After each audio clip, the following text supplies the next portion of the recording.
thanks for coming. Yeah, I got here as soon as I could. What's going on? I wish I knew. There's something wrong with Simon, and it's starting to scare me to death.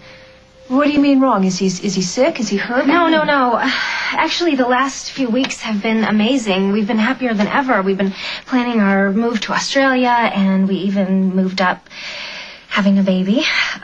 What's wrong with that? That sounds wonderful. Yeah, I thought so too, but all of a sudden Simon changed his mind. What, about the baby? I don't know, about everything. It's like all of a sudden he's a completely different person. He's like somebody I don't even recognize. He's so distant. Oh, honey, you know, he's going through a lot. I mean, you guys are planning a pretty big upheaval in your life. I know, but he was so excited about it before. Going back home where he grew up, raising children there. Yeah, well, maybe it just didn't seem real then. But now it's getting closer and, you know, he's worried. About what?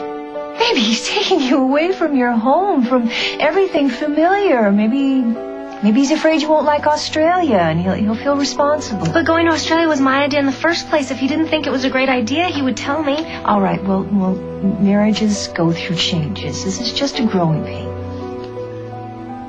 I don't think this is just some period of adjustment that marriages go through, Margo. It's more than that. Oh, God. I don't think Simon's in love with me anymore.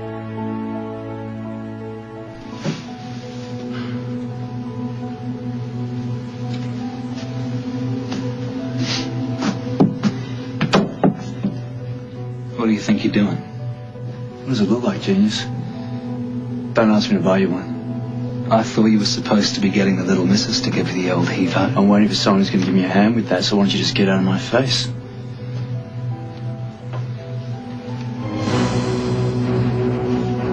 There he is now. Him? He doesn't look like any much help to anyone. Why don't you let me worry about that, okay? The time's running out, Simon Fraser. Now either you get rid of that wife of yours, or I'm going to do it for you.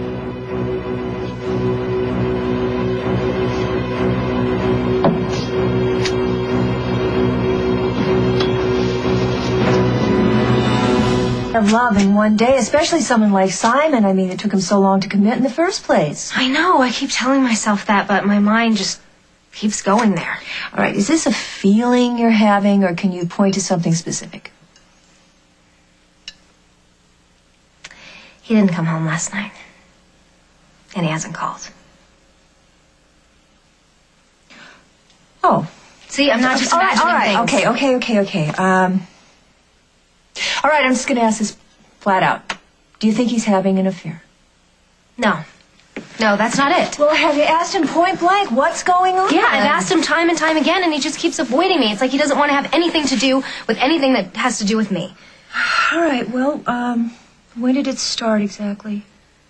Well, it started right after one of his friends from Australia came into town, this guy named Bartleby Shears. Did he seem happy to see this guy? Yeah. I mean, he was fine. And then Bartleby asked me to go help him pick out a gift for his mother. So while we were out doing that, Simon did the weirdest thing. He called Jack and had Bartleby taken in for questioning. You didn't know about that, did you? I guess you were probably off duty. Did he say why he wanted to involve the police? No, he just said that Bartleby was dangerous. That's it. But it came out of left field. I mean, it was so weird. When Bartleby showed up here the first time, Simon was fine with it. Why wouldn't he tell me that this guy was bad news in the first place? All right. You got a point. It doesn't all add up. But maybe it's just this. Maybe Simon seeing his old friend reminded him of his old life in Australia before he was married. You know? Maybe. You know, I'm just spitballing here, but maybe he just started to imagine himself changing diapers and, you know, having to stay home every night, and it got him kind of nuts. I don't know. If it was just about having the baby, I would say, fine, forget it. I don't want to do it, but I just can't shake the feeling that it's something more serious than that. What do you mean, something like what? I don't know, Margo. I think that Simon is in major trouble, and I don't know what to do to help him. Come on, man. Kiss her. Yeah, that's good. That's so good. Now, just one more for good luck here. Henry. Simon, get out of the way. I need to talk to you now. In a minute. No, now. Would you please move it? No, What's with the camera? Just a little Close Encounters of the hanky-panky kind. Her husband hired me to get some proof that she's been cheating on him, and I just caught her canoodling with the brother-in-law. Really? That's real interesting, mate. Real interesting. Simon, I need that. I need that. Well, you need this tape? Yes. This one? It's very important to me. I'll give it to you in a second. What are you doing? I'm giving you a new assignment. No, you are not. No, you are not. No, I'm not working with you and Katie anymore. It's too confining. That's why I'm resigning from Early Bird Surveillance, effective 2 weeks ago. Right. There goes my case. Just forget about them, all right? I'm giving you a case that's going to be the easiest buck you've ever made. All right, you piqued my interest. What am I supposed to do? Your specialty. Just follow an unfaithful husband, report it all back to his wife. All right, sure. You know these people? Yeah, you could say that. The husband is me. Cheating on Katie, and you want me to record it? No, thank you. My life is kinky enough as it is. This is not a game, Henry. And Katie can't know that I hired you. Well, she won't, because you haven't. Listen, mate, I don't have too many options right now, okay? You've got to help me out. Help me out. I think maybe you should tell me what this is all about. I need to convince Katie that I'm a lousy husband. Because? I have my reasons, and you... All you got to do is record my various indiscretions, then go to her as a concerned friend and show her the tape. That's all you got to do. She'd hate me. She'd hate me. That's the point. It's for her own good, Henry. It's for her. Just do it because you care about her.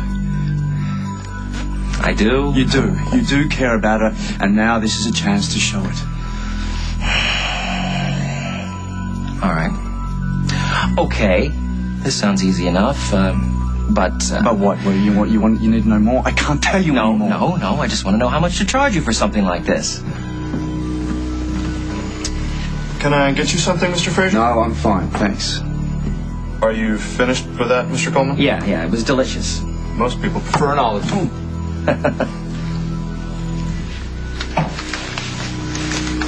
This should cover your initial costs. Oh. I'll give you the other half when the job is complete. Meet yours tonight. I'll call you at the time. You just hired yourself a detective or a cameraman, whichever pays more. Just don't turn your phone off. Simon. Don't you love her anymore? More than ever.